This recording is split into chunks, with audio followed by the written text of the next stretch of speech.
내가 어디 있느냐라는 제목으로 함께 말씀을 나누겠습니다. 태초에 천지를 창조하신 하나님께서는 당신께서 지으신 그 아름다운 세상을 보시며 좋아하셨습니다. 모든 것이 완벽하게 조화를 이루면서 선하신 하나님의 능력과 영광을 밝히 드러냈기에 하나님은 참 기뻐하셨습니다. 그런데 그 중에서도 하나님의 형상대로 지음받은 인간은 단연코 하나님의 가장 큰 기쁨이었습니다. 심히 좋았다라 말씀하셨죠. 하나님께서는 그런 당신을 닮은 하나님의 형상대로 지음받은 인간을 위해서 에덴을 주셨고, 또 아담을 홀로 두지 아니하시고 돕는 배필을 허락하심으로써 서로가 최상의 기쁨과 최고의 행복을 누릴 수 있게 해주셨습니다. 그런데 그 지고지순의 은혜와 복, 어느 것으로도 비할 수 없는 기쁨과 영광, 그 평강을 인간은 하루아침에 송두리째 잃어버렸습니다. 그렇게 깨어지고 무너지고 부서진 은혜와 복, 기쁨과 평강을 우리 하나님께서는 회복시켜 주시고자 구주 예수님에 대한 놀라운 복음을 바로 그 순간 주셨습니다. 이게 바로 3장의 내용이죠. 어린 시절 여러분 한 번쯤은 한번 생각해 보세요. 집안에 가전제품, 화분, 그릇 깨보신 적 있을 겁니다. 그렇죠? 한 번쯤은 우리가 서둘러서 다니다 보면, 또 어린 시절에는 주변을 다 파악하지 못하고 몸이 앞서다 보면 그런 실수를 하게 되는데요. 저는 돌아보면 참 많이 깨먹었던 것 같습니다. 엄청나게 부숴먹었고, 지금도 기억나는 건 초등학교 6학년 때 친구네 집에 가서, 친구 집이 이제 단독주택이었는데 친구가 집이 문이 잠겨 있대요. 근데 다 같이 들어가기로 했는데 제가 그때는 또 날렵하고 체격도 좋은 편이어가지고 제가 대신 담을 넘어갔습니다. 담을 넘어가다가 그만 어마어마하게 그 대문 위에 올려져 있는 거 아시죠? 그 옛날 집들은 대문 위에 그 지붕에 화분들이 있잖아요. 그걸로 넘어가는데 제가 넘어가다 그만 아주 큰 화분, 비싼 걸 하나 퍽 하고 깨뜨려가지고 지금도 기억나네요. 그런 저를 닮아서일까요? 저희 둘째 아들 온유가 몇 달 전에 큰 사건을 일으켰습니다. 설 연휴 때 동생네 집에 가서 연휴를 보냈는데, 그 근처에서 사역하시던 목사님 이렇게 갑자기 연락이 돼가지고 만났는데 집에서 새거 TV가 있다는 거예요. 근데 얼마 전에 뭐 인터넷 설치해가지고 받아가지고 그게 그대로 있다는 거죠. 보니까 60 몇 인치 TV였었어요. 한 번 틀고 안 틀었다고 하시더라고요. 그래서 이거 가져가겠느냐. 저희는 TV가 이제 원래 없이 살기로 다 이제 했기 때문에 고민하다가, 아이들 이렇게 노트북 연결해가지고 화면 크게 보여줄 수 있으니까 한번 그래 가져가 보자 해서 가져왔습니다. 한 3, 4주 잘 보고 있었거든요. 연결해서 큰 화면으로. 수요일이었습니다. 저는 수요 예배를 이제 오기 위해 나섰고, 저희 아내는 나중에 들었던 얘기지만 애들을 하나하나 목욕을 시키고 있었습니다. 온유를 먼저 이제 그날은 목욕시켰던 것 같아요. 얘가 나갔습니다. 혼자서 잘 놀다가, 그때는 얘가 혼자 있으니까 저희는 모르잖아요. 나중에 다 들려줬어요, 얘가. 놀다가 보니까 TV가 보였는데, 얘가 수학을, 숫자를 좋아하거든요, 숫자를. 그 TV 뒤에 있는 뭐 TV의 전격, 전압과 전류가 몇이고, 뭐 사양 그런 게 보고 싶은 거예요, 얘가. 그래서 가서 이렇게 봤는데 뒤가 좁으니까 안 보이잖아요. 그래서 보려고 TV를 좀 땡기다가, 저희 집에 뭐 TV용 선반이 없으니까 좀 높은 데다가 올려놨거든요. 이렇게 서서 보는 위치예요, 거의. 그런데 얘가 그걸 보려고 잡아당기다가 퍽 하고 떨어진 거예요. 그때는 뭐 저도 교회에 있고 아내는 샤워 다 시키고 있으니까 모르잖아요. 그런데 얘가 무서웠는지 방에 들어가서 떨고 있는 거죠. 이제 목욕 다 시키고 나와가지고 저희 아내가 그걸 보고 깜짝 놀란 거예요. TV는 떨어져 있고 보니까 막 화면에 금이 막 가져 있는 거죠. 온유야, 이거 어떻게 된 거야? 말을 못합니다. 무서워서 벌벌 떠는 거죠.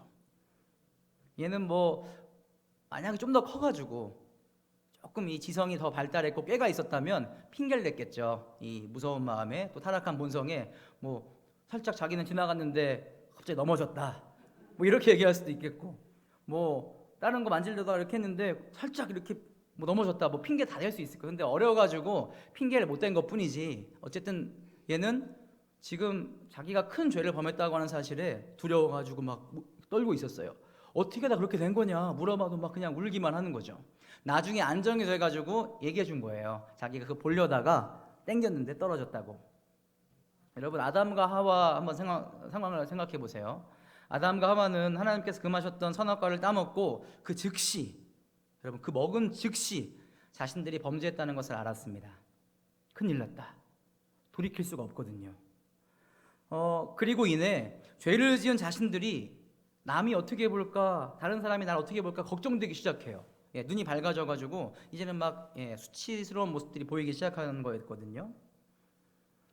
그토록 아름다운 육체, 그 전까지만 해도 그 아름다운 육체는 하나님 주신 남편과 아내로서 서로 더 깊은 관계를 맺도록 해주는 축복의 통로였습니다. 그러나 범죄한 이후로는 그 아름다운 육체가 이제는 가리고 싶고 수치스러운 그런 육체로 전락해 버리고 말았습니다.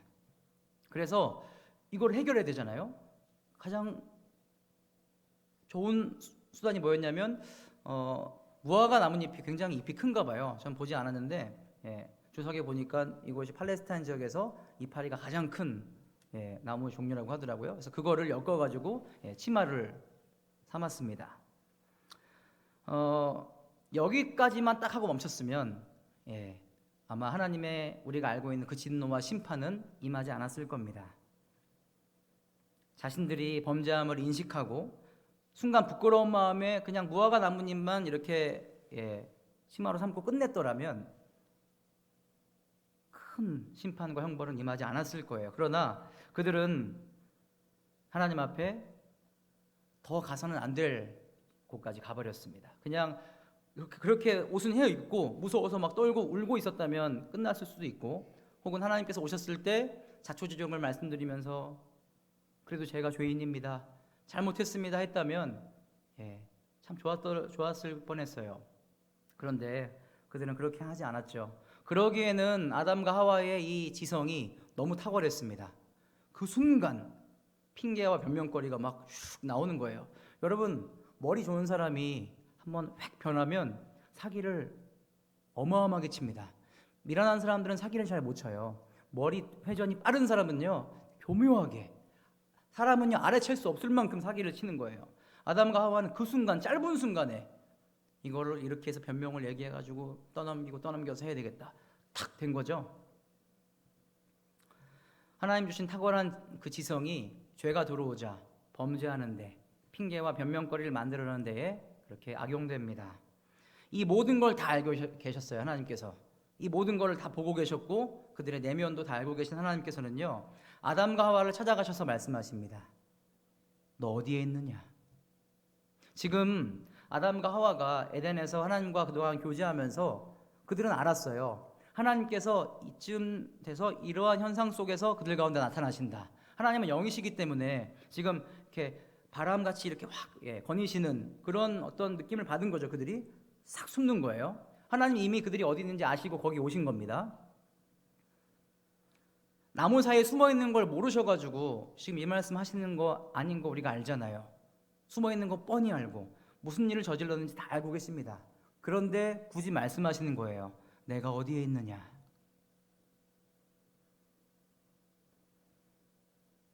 여러분, 하나님께서요 누구보다도 마음 아프셨을 거예요. 그 순간 누구보다도 진노하셨을 겁니다. 아니, 내가 정말 분명하게 동산나무의 각종 열매는 너 임으로 먹되, 즉 마음대로 자유롭게 먹되, 선악을 알게 하는 나무의 열매는 너 먹지 말라, 먹으면 반드시 죽으리라, 그렇게 내가 얘기했는데 먹었어?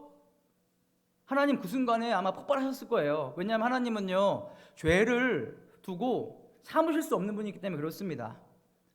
누구보다도 정말 죄에 대해서 진노하시는 분이잖아요. 게다가 그 죄에 대해서 누구보다도 철저하게 심판하시는 분이 바로 우리의 공의로우신 아버지 하나님이십니다. 바로 그 순간 그 진노를 그대로 쏟아내셨으면요 천둥번개를 그냥 내리치셨을 거예요. 그런데 그렇게 하지 아니하시고 조용히 오시는 거죠. 그리고 어디 숨어 있는지 뻔히 아시는데도 불구하고 아담아, 내가 어디에 있느냐? 찾아오신 거예요.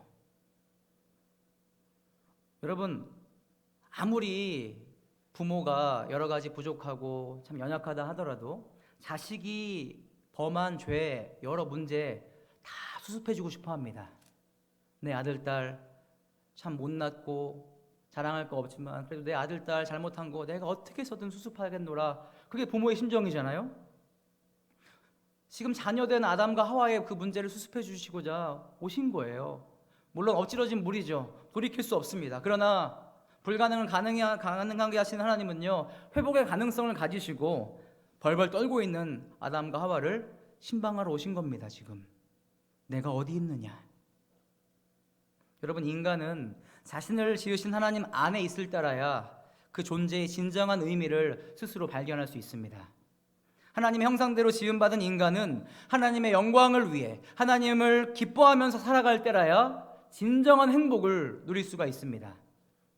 그런데 그 인간이 하나님을 떠날 때 인간은 다른 어떤 것으로 채우고 즐기고 누린다고 해도 인생의 존재의 진정한 의미와 기쁨을 경험할 수도 발견할 수도 없는 것입니다. 내가 있어야 할 자리가 어디인지, 나는 무엇을 위해서 살아가야 하는지, 나는 왜 사는 것인지, 이 질문에 대한 답이 하나님을 떠나서는 찾을 수가 없는 거예요. 하나님께서는요, 지금 아담이 어디에 있는지, 아담 네가 어떠한 일을 저질렀는지, 그래서 지금의 네 존재가 어떠한 상황에 처해 있는지를 그 스스로가 하나님의 이 질문을 듣고 자신의 비참한 실존과 망가진 상태를 깨닫도록 하시고자 그에게 말씀하시는 겁니다. 내가 어디에 있느냐? 내가 어디에 있느냐고 물으시는 그 주님의 질문은 사실 죄인된 우리에게 회개를 촉구하시는 하나님의 사랑의 음성인 것을 여러분 잊지 않으시길 바랍니다. 하나님께서는요, 교만과 불순종의 옷을 벗고 진실된 모습으로, 비록 정말 극악한 죄를 저질렀지만 진실된 모습으로 숨김없이 하나님께 나와 죄를 고백하길 원하셨습니다. 사랑하는 여러분, 오늘도 하나님께서는 있어야 할 자리를 잃어버리고 진정 나아가야 할 자리도 제대로 찾지 못한 채 방황하고 핑계대고 변명하고 괜찮다고 여기는 그런 이들에게 가셔서 애타게 말씀하십니다. 너 어디에 있느냐? 내가 어디에 있느냐? 미쁘시고 의로우신 하나님께서는요, 우리가 우리의 죄를 자백하고 진실하게 고백하면 우리의 모든 죄를 깨끗하게 씻어주시는 사랑의 주님이신 줄로 믿습니다. 나아가 더 큰 사랑으로 우리를 안아주시고 인도해 주시고 함께 하실 줄로 믿습니다. 여러분, 지나온 5월 한 달 동안 하나님 앞에서 우리는 어떠한 모습으로 살아왔습니까? 더 명확하게 얘기하자면요, 하나님 앞에서 어떤 죄를 저지르셨습니까? 남편도 모르고 자식들도 모르는 죄, 나는 알잖아요. 말로, 행동으로, 마음으로, 생각으로 지은 죄 무엇이었습니까? 아무도 모른다 하여 이제는 더 모르게 하겠다고 그렇게 마음먹고 교묘하게 가리고 숨겨오셨습니까? 인생의 연륜과 부모라는 혹은 직장에서 여러 직책이라는 그 지위로 가리셨습니까? 그간 열심히 쌓아놓은 돈, 성공, 그 뒤에 숨어 있었습니까? 아니면 일이라고 하는 핑계로, 사람 사는 게 다 그렇다고 하는 그런 말로 변명하고 합리화하면서 계속해서 죄의 길 가운데 머물러 계셨습니까? 아니면 SNS와 유튜브, 넷플릭스와 각종 TV 프로그램, 컴퓨터 모니터와 핸드폰을 앞에 두고 그 귀한 시간을 죄악 가운데 허비하셨습니까? 하나님께서 그런 우리들에게 오셔서 말씀하십니다. 내가 어디에 있느냐? 너 어디에 있느냐? 그저 우리가 하나님의 명령을 어기고 그릇된 삶을 살았기 때문에 화가 나셔서 말씀하시는 게 아닙니다. 회개와 회복을 촉구하시며 진정한 하나님의 품으로 돌아오도록 하기를 간절히 원하시는 그 마음으로 애타게 사랑으로 부르시는 것입니다. 내가 어디에 있느냐? 제 초등학교 시절은 제가 아무리 생각해봐도 초등학교 한 1학년부터 4학년은요 늘 놀았던 것 같아요. 늘 놀았습니다. 그래서 거의 매일, 가끔은 안 그랬고 거의 매일 동네 친구들하고 막 모여서 놀이터에서 놀고 골목에서 놀고 길에서 놀고 하다 보면 시간 되면 가잖아요. 해가 떨어지고 저녁이 되면 다 집으로 들어가잖아요. 저와 제 동생은 안 들어가는 거예요. 계속 노는 거죠. 이제 엄마가 오셔가지고 밥 먹어라 이렇게 해야 이제 들어가는 거죠. 제일 마지막까지 놀다 보니까 개구쟁이인 저는 참 많은 사건과 사고를 다 일으켰던 것 같습니다. 지금 생각해봐도 가정집 유리창은 많이 깼던 것 같아요. 유리창 많이 깼고 또 식당 앞에 막 입간판 같은 거 있잖아요. 입간판 그 많이 깨먹었습니다. 그것도. 그리고 요즘에는 잘 안 보이던데 옛날에 그게 좀 있었어요. 비싼 네온 사인 간판 그것도 몇 개 해먹었습니다. 돈이 꽤 될 거예요. 그러면 이제 너 집 어디냐? 뭐 이런 말부터 시작해가지고 아버지 불러와라. 뭐 이제 그런 게 있잖아요. 그럼 이제 아버지 불러와야죠 나중에. 그러면 이거 너가 한 거 맞냐? 그러면 이제 고개 제가 숙이고 있는 거죠. 그러면 굉장히 무서운 눈으로 저를 딱 쳐다보세요. 그리고 나서 제가 해야 할 모든 것들 다 해주셨습니다. 사과가 필요했을 때는 사과를 머릿속에 하셨고 그거에 대한 비용 지불이 필요했을 때에는 그때 돈이 있으셨으면 바로 지불해 주시고 아니면 나중에라도 마련해 가지고 지불해 주시고 수치, 손해 모든 걸 다 안으셨어요. 저를 대신해서. 그 순간 한 번의 표정은 무서우셨지만 그 이후에 집에 가서 너 왜 그랬냐 하면서 뭐 막 꾸중을 하시거나 매를 들으시진 않으셨습니다. 너무 그 순간은 무서웠지만 지나오면서 떠올렸을 때 참 아버지의 그 사랑이 너무나도 귀했다라는 것을 제가 알겠더라고요. 여러분, 범죄함으로 인해서 우리가 감당해야 할 분명한 시련과 고통이 이 땅에서 있긴 있습니다. 있어요. 우리가 죄를 지었으면 그로 인하여서 이 땅에서 받아야 할 시련과 고통이 있습니다. 이것마저도 하나님 뭐 없애달라고 하면 그건 잘못된 거죠. 죄를 지었으면 그거에 대한 처벌을 받아야 되니까요. 그러나 우리로서는 절대로 감당할 수 없는 영원한 심판과 형벌의 그 전부를, 그 어마어마한 무게를 독생하신 하나님께서는 우리를 대신하여 친히 다 온전히 감당해 주셨습니다. 사랑하는 자녀의 회복과 구원을 위해서 놀라운 계획을 세우시고 죄가 범해진 그 순간부터, 아니 영원 전부터 하나님은 이미 우리의 회복과 구원과 기쁨과 행복을 위해서 구원의 경륜을 이루고 계셨습니다. 뿐만 아니라 사랑하는 자녀의 샬롬, 사랑하는 자녀의 그 토부, 기쁨, 구원, 평안, 형통을 송두리째 빼앗아간 사탄 마귀를 향하여서 준엄한 심판을 정하시는 가운데 다시 한번 자녀를 부르십니다. 내가 어디에 있느냐?